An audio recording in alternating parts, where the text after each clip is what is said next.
In the heart of ancient Egypt's turbulent twilight, Nectanebo II emerged as the last native pharaoh to don the crown of a sovereign Egypt. His reign was a fleeting beacon of hope before the inexorable tides of foreign conquest swept away the final vestiges of Egypt's independence. Yet his story is not one of simple defeat. It is a tale of defiance, ambition, and a fascinating blend of history and myth that has captivated generations.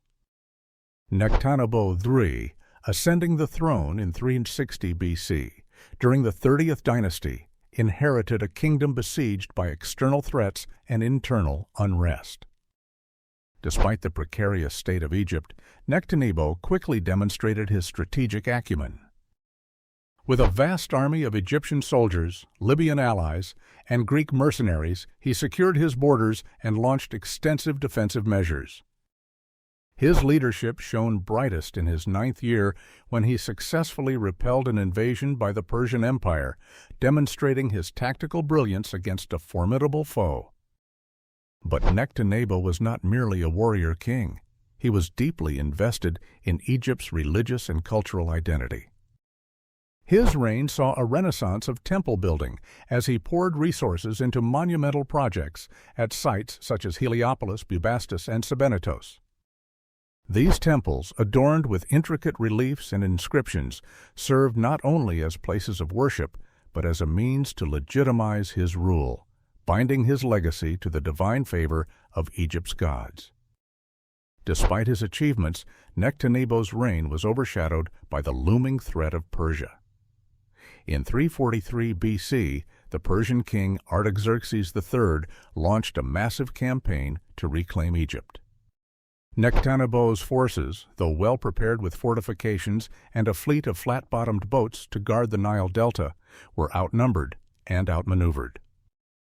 Betrayal within his ranks and the superior strategies of the Persian forces, led by the cunning mentor of Rhodes, tipped the scales against him.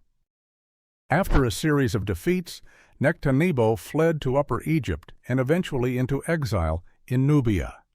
His departure marked the end of native Egyptian rule and the re-establishment of Persian control over the land of the Nile. Yet the story of Nectanebo II does not end in exile. In a remarkable twist, legend casts him in a mythical role that transcends history.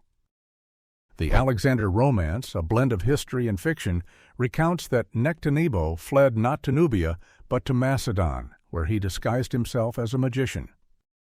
According to the tale, he prophesied greatness for Alexander the Great, and under the guise of the god Amun, fathered the future conqueror with Olympias, the wife of Philip II.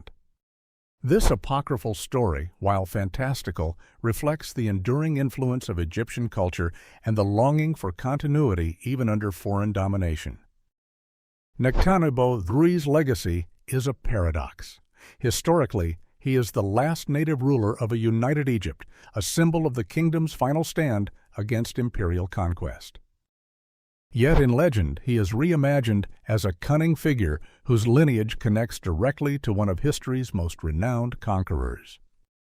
His temples and monuments, though overshadowed by his ultimate defeat, testify to his commitment to preserving Egypt's grandeur.